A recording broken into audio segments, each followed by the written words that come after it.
Ok, continuo no primeiro dia fazendo vídeos e eu dei uma procurada na internet e estou procurando exatamente coisas que pessoas já falaram e eu não concordo. Estou tentando corrigir um pouco disso. Então, eu vi um vídeo aqui de um rapaz falando de uma briga entre o Pirula e o Nando Moura. E eu vi os comentários das pessoas. Então tem um comentário muito interessante aqui, eu vou ler ele, tá? Diz assim no comentário: Pirula, tá, com dois L's, é um cientista que usa o canal dele para divulgar ciência, enquanto que Nando Moura é um músico e professor de música, cristão que só fala sobre o que não entende bulhufas. Então o que eu acho interessante é que o Pirula, ele não entende bulhufas do que ele fala também, tá? Com exceção de alguma coisa sobre fósseis que eu tenho certeza que está errado. Porque se ele for pegar vídeos de pessoas que sabem sobre datação, sabem sobre, por exemplo, pega um geocronólogo da USP e pergunta como é que foi calculada a constante de decaimento radioativo. Pergunta qual que é o erro dessas constantes de decaimento radioativo. Pergunta como é que foi chegando nesse valor. Faz uma análise, vê se a resposta é consistente. Então o que eu quero falar é o seguinte, até as coisas que ele fala, que está na área dele, a gente pode discutir e tem problemas aí, tá? São ciências que não são igual a sismologia, por exemplo, a onda sísmica passa em determinadas camadas e vai amostrando elas. São ciências que dependem de amostragens, vamos supor, a mesma coisa que eu pegar um catálogo sísmico de um dia e calcular um risco sísmico. Eu preciso de um catálogo sísmico de pelo menos 100 anos ou mais às vezes. Então você pega uma amostragem de uma coisa de 1 bilhão de anos, por exemplo, de decaimento radioativo, e amostra ela durante um ano ou coisas menores do que isso. Você vai ter valores com erros muito grandes.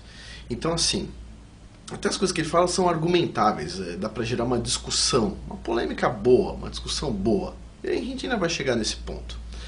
Agora, o que eu acho interessante é que o ponto de vista que é colocado não é assim que o Nando Moura é cristão, que só é músico e o Pirula é um cientista. Não é isso. Vamos chamar o Pirula de pesquisador, para ser justo, né? Não seria justo confundir com um cientista, uma pessoa que estuda vários campos da ciência ao mesmo tempo de forma profissional. Seria um pouco desonesto isso. Mas não é a questão de ele ser um pesquisador, é a questão de ele ser um pesquisador ateu, que tem uma visão do mundo sem o criador do universo. E parece que as pessoas que seguem ele, não todos obviamente, mas tem um grupo de fanáticos que vão atrás das pessoas. No canal do rapaz aqui, pessoas ameaçando o cara de morte. Então assim, e o próprio Pirula deixa um comentário no vídeo do cara, falando assim: eles eram os meus amigos, os que te ameaçaram de morte, mas eles só estavam te trollando, o cara fala. O próprio Pirula escreve um comentário no canal do cara e falou: mas alguns nem são mais meus amigos, ele fala. Mas o que eu acho interessante aqui é que a maioria dos ateus, eles não são ateus, eles vendem a ideia de ateísmo. E tem otário que compra. Mas a maioria dos ateus, eles acreditam num outro Deus, vamos supor assim. Só para eu ter uma ideia, poxa vida, vamos supor, eu já recebi apelidos, tá? Vários, né? Durante a vida, normal. Agora, ninguém me disse como é que eu escrevia meu apelido. Então vamos supor, Pirula tem um apelido dele. Não sei como é que chegou à conclusão, mas o apelido dele é Pirula. A pergunta é, quando você dá um apelido para uma pessoa, como é que ele soube que era com dois L's e não com L só? Não é legal? Então, Pirula com dois L's, em finlandês, é diabo, não é isso? E Pirula com L só não é nada.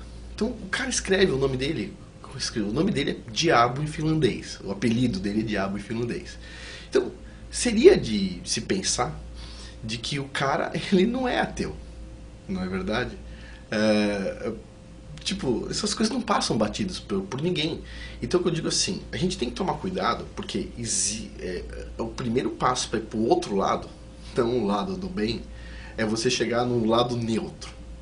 Então, vamos trazer todo mundo pro neutro. Depois a gente carrega pro outro lado.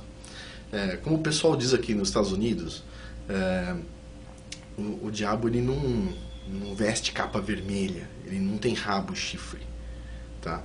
O diabo anda de Harley Davidson. O diabo é sedutor. O Satanás é sedutor. Isso é uma verdade. Ele te seduz de alguma forma. Se ele fosse horroroso, de chifre e garfo, ia ser difícil convencer as pessoas. Ele tem que ter uma carapuça.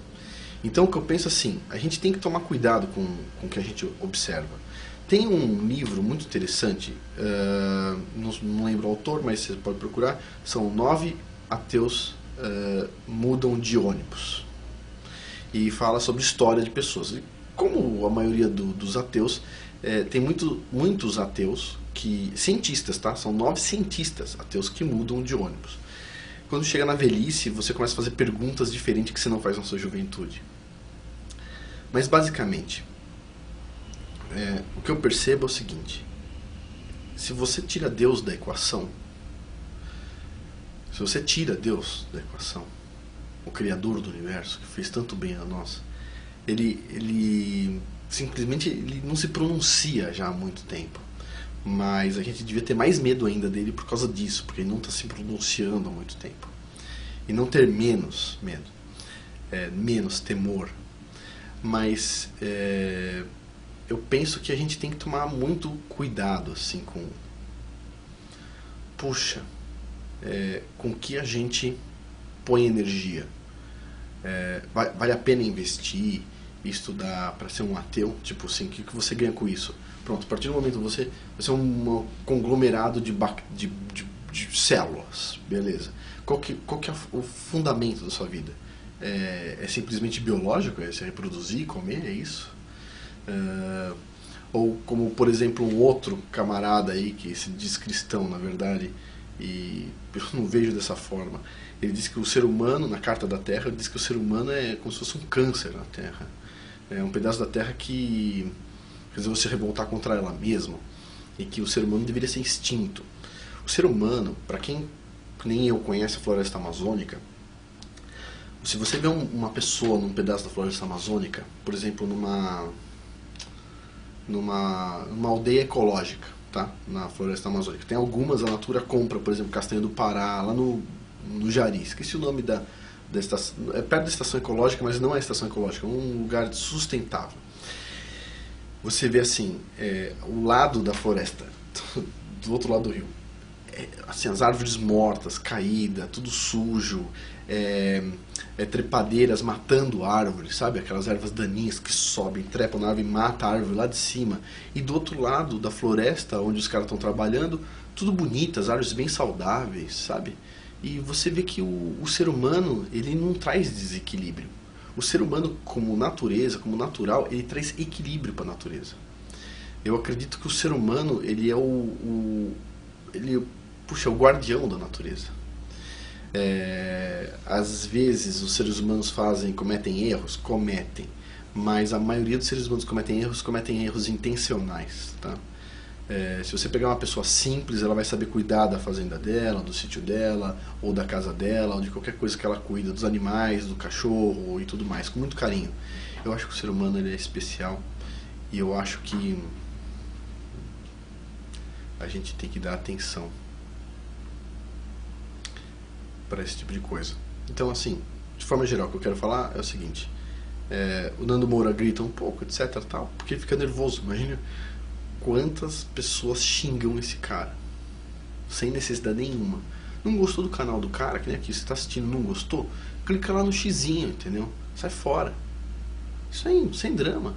Tem que fazer drama. Se você vai fazer draminha, vai lá, aperta dislike ou qualquer coisa do tipo, vai fazer draminha, que você é da geração Snowflake, que eu já falei aqui, floco